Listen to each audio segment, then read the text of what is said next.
नमस्कार दोस्तों, आप देख रहे हैं गढ़वाल शांति न्यूज। हमारे साथ मौजूद है वाइस प्रेसिडेंट विनोद कुमार सागर जी और उनसे जानते हैं कुछ सवाल। सर नमस्कार। नमस्कार सर, जिस तरह से आपका नाम आगे आ रहा है चुनाव में, बार एसोसिएशन के चुनाव आपके आगे हैं, तो क्या लगता है आपको किन समस्याओं के लेकर आप आगे बढ़ रहे हैं? हमारी समस्या जो है बार एसोसिएशन में सबसे बड़ी समस्या नए वकीलों के लिए चैम्बर्स की है। जी बिल्कुल।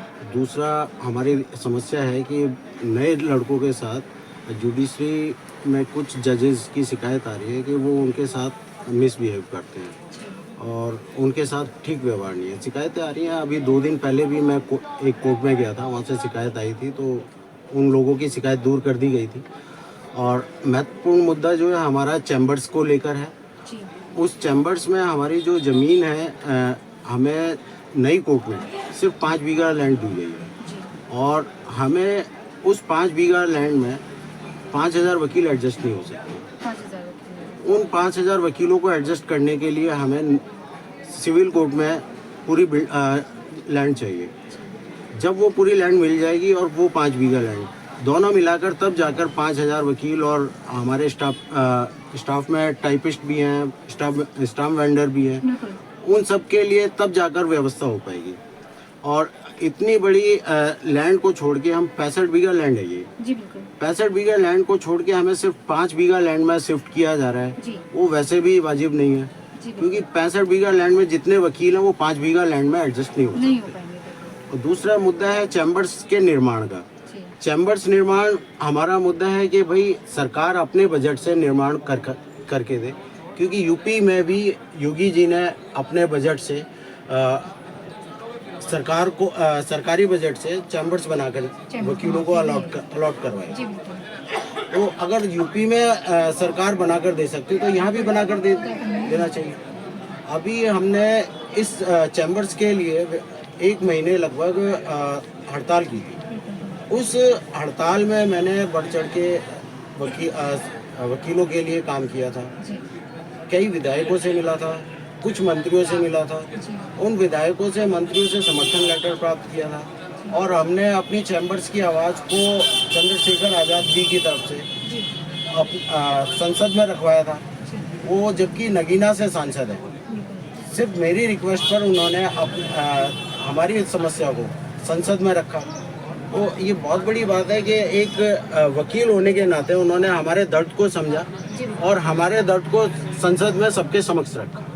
तो जब मैं कुछ नहीं था, वाइस प्रेसिडेंट नहीं था, मैंने तब इतना किया। अब वाइस प्रेसिडेंट बन जाऊंगा तो फिर से सर, जिस तरह से विधायकों से आपने कहा, अभी आपने कहा कि सांसद जो नगीने के हैं चंद्रशेखर आजाद जी, उनसे भी आपने अपनी समस्या का सुना, तो क्या लगता है इन सब के कहने के बाद चैम्बर की समस्या दूर होगी? देखिए, चैम्बर्स की समस्या तो अवश्य दूर होगी, क्योंकि जब हमने विधायकों का समर्थन प्राप्त कर लिया है जी, तो मुख्यमंत्री जी से मिलकर कैबिनेट में रखवाना ही है और इस पर हम आगे प्रगति कर भी रहे हैं। गृह सचिव ने हमें लिखित में आश्वासन भी दे दिया है और अभी हमारी एक मीटिंग भी हुई थी डीएम साहब से। उन्होंने एमडीडीए को प्रोजेक्ट बनाने के लिए दे दिया था कि भाई नक्शा पास करें इसका और बिल्डिंग बनाकर हमें दे।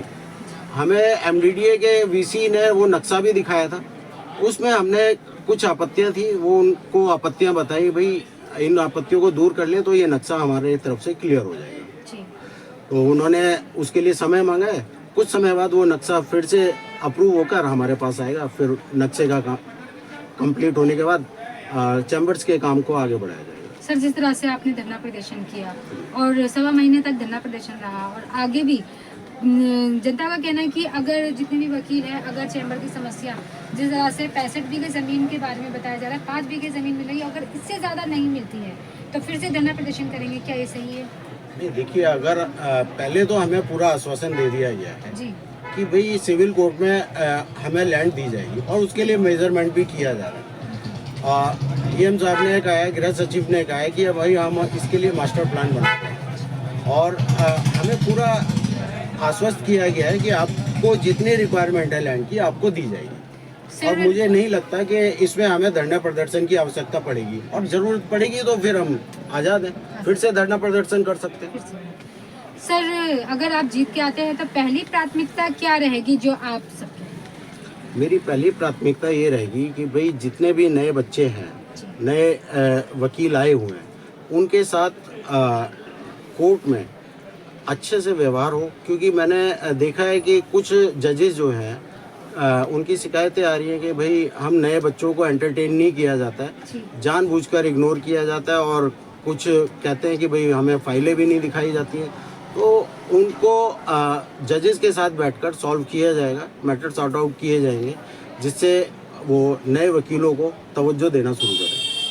सर जिस तरह से अगर आप जीत के आते हैं तो जिस तरह युवा पीढ़ी भी है, तो युवा पीढ़ी बहुत ज़्यादा परेशान है, कहीं नशे को लेकर, कहीं रोजगार को लेकर, तो क्या कहना चाहिए? ठीक है, युवा पीढ़ी को तो मैं यही कहूँगा कि भाई एक तो नशे से दूर रहें। अब नशे से दूर रहने के लिए तो आपको अपने आप को मजबूत करना है, और नशे में चले गए तो फिर तो आप बर्बाद हो जाएंगे। दूसरा ये है कि भाई आप रोजगार के लिए जो भी करना चाहें, हमारे वकालत के प्रोफेशन में आना चाहें, वकालत के प्रोफेशन में आपका स्वागत है। व्यापार करना चाहें, आप व्यापार करें, बट नशे से दूर ही रहें। नशे के लिए हमने एक रैली भी निकाली थी जागरूकता के लिए कि भाई नशे से सबको दूर रहना चाहिए, और इसमें पुलिस का सहायता भी मिली थी हमें नशे से दूर रहने के लिए। जुडिशरी ने भी हमारे साथ मिलकर उसमें बराबर का सहयोग दिया था। तो सर अपने वोटर साथी को जो आपको वोट करें तो कैसे वोट करेंगे? मेरा आप सभी से निवेदन है कि अभी आपने मुझे भरपूर प्यार दिया है। अभी 12 जनवरी को जो इलेक्शन हुआ था उसमें आपने मुझे जितवाया था वाइस प्रेसिडेंट के पद पर। अब मेरा पुनः निवेदन है आपसे, 19 फरवरी को होने वाले इलेक्शन में मुझे फिर से अपनी सेवा करने का मौका दें, और जिससे मैं आपके सभी कार्यों को पूरा कर सकूं। दोस्तों जिस तरह से आपने देखा विनोद कुमार सागर जी हमारे साथ मौजूद है, वाइस प्रेसिडेंट है, और साथ ही अभी आपने उनके विचार सुने। विचार के साथ साथ जिस तरह से उन्होंने सांसद, विधायक और यहाँ के मंत्री, गृह मंत्री सभी से ये अपील की है कि चैम्बर के लिए जो समस्या खड़ी है वो पूरी हो, और जल्द से जल्द कहीं ना कहीं अच्छे से काम वो कर सके। तो मैं सर का धन्यवाद करूंगी, उन्होंने हमें अपना कीमती वक्त दिया। धन्यवाद सर। Thank you. से हमारे साथ एक सर और मौजूद है। सर नमस्कार। जी नमस्कार मैम। क्या नाम है आपका? राजकुमार मौर्य। जी राजकुमार सर, ये बताइएगा जिस तरह से विनोद कुमार सर जी आगे आ रहे हैं, इलेक्शन की तैयारी पूरी जोर शोर से है, तो किस तरह से आप उनके बारे में कहना चाहेंगे? सर काफ़ी सक्षम है, और मुझे लगता है कि इस पोस्ट के लिए काफ़ी योग्य हैं, और प्रैक्टिसिंग एडवोकेट है। काफ़ी पिछले लगभग 30 वर्षों से इस कोर्ट में प्रैक्टिस कर रहे हैं, तो इनको अच्छी तरीके से सारी समस्याएं जो हैं इस कचहरी की, इनको पूरी जानकारी है क्या क्या समस्याएं हैं, और उसका हल निकालने में भी बहुत माहिर है, मैं कहूँगा। क्या नाम है मैडम आपका? शिवानी। शिवानी जी, ये बताइएगा कि सर का व्यवहार कैसा है? सर का नेचर बहुत ही सपोर्टिव है, और मतलब यंग लॉयर्स के लिए सर मतलब आगे आके करते हैं। इवन मुझे भी काफ़ी सपोर्ट करते हैं, हर चीज़ में सपोर्ट करते हैं। जितने भी चैम्बर में, चाहे लड़कियां हो चाहे लड़के हो, सबकी इक्वालिटी, मतलब ऐसा कुछ डिस्क्रिमिनेशन नहीं है। सर से जानेंगे, सर जिस तरह से व्यवहार अच्छा बताया मैंने, अगर सर जीत के आते हैं तो वाकई काम अच्छे होने वाले हैं। बिल्कुल मैम, जो हैं सर जूनियर्स के साथ भी काफ़ी सपोर्टिव है, काफ़ी फ्रैंक है, और जो हमारे वरिष्ठ अधिवक्ता हैं उनके साथ भी काफ़ी अच्छे हैं। तो उनको सारी समस्याओं को पूरी तरीके से ज्ञान है कि जो हमारे नए अधिवक्ता हैं उनको क्या क्या परेशानी आ रही है, क्योंकि उन्होंने भी प्रैक्टिस यहीं से शुरू करी है। और जो हमारे वरिष्ठ अधिवक्ता हैं उनको भी अच्छी खासा समझ सकते हैं, और उनको परेशानियों का भी अच्छी तरीके से ज्ञान है। तो उस परेशानी का समाधान निकालने में काफ़ी सक्षम है, और पहले भी सर ने काफ़ी प्रयास किए हैं। जितनी भी हमारी समस्या आती है, चाहे चेंबर से रिलेटेड हो, चाहे और चीज़ों से रिलेटेड हो, कई सारे कानून आ जाते हैं जिसके लिए हमें प्रोटेस्ट करना ही पड़ता है, सरकार से मांगना ही पड़ता है कि आप इसमें बदलाव कीजिए। तो हर तरीके से सर ने काफ़ी प्रयास किया, और आज भी कर रहे हैं, और मुझे पूरा यकीन है कि सर जीतेंगे ही जीतेंगे। जी सर। क्या आप सर के साथ कंधे से कंधा मिला के करें? हाँ जी, श्योर। धन्यवाद। Thank you.